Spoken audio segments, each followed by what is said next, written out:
Sabdakan oleh Rasulullah Sallallahu Alaihi Wasallam, 4 golongan ini tidak dimasukkan ke dalam surganya Allah, diharamkan dari surganya Allah, dan juga diharamkan daripada kenikmatan-kenikmatan yang ada di surganya Allah Subhanahu Wa Taala.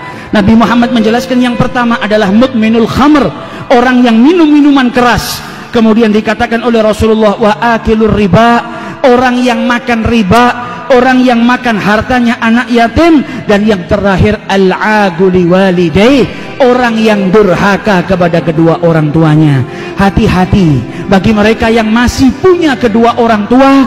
Orang tuamu adalah pintumu menuju surganya Allah Subhanahu Wa Taala. Orang tuamu adalah sarana yang paling mudah yang Allah berikan kepada dirimu untuk engkau menuju surganya Allah Subhanahu Wa Taala. Orang tua yang disebut oleh Allah setelah penghambaan kepada Allah, wabil walidaini ihsana.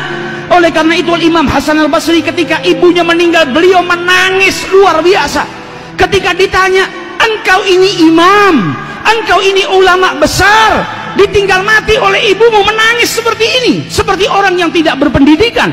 Kata beliau, aku menangis bukan karena gaddar Allah, aku menangis bukan karena wafatnya ibuku, karena aku menangis karena ada satu pintu surga yang tadinya terbuka untukku hari ini ditutup oleh Allah Subhanahu Wa Taala.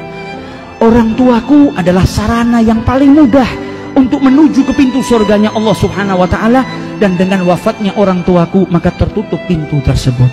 Maka bagi kita yang masih memiliki kedua orang tua, hati-hati. Jangan sampai kita mengangkat suara kita melebihi daripada suara orang tua kita. Jangan sampai kita mengangkat suara kita tidak sopan kepada orang tua kita. Dan itu pun dilarang oleh Allah Subhanahu Wa Taala dalam Al-Quran.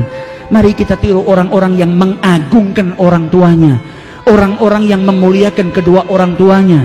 Bahkan sahabat-sahabat Nabi Muhammad di dalam sholat ketika dipanggil ibunya, dia mengeraskan bacaan supaya ibunya tahu kalau dia sedang sholat.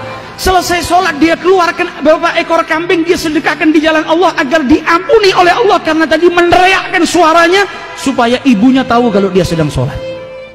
Sabdakan oleh Rasulullah Sallallahu Alaihi Wasallam, 4 golongan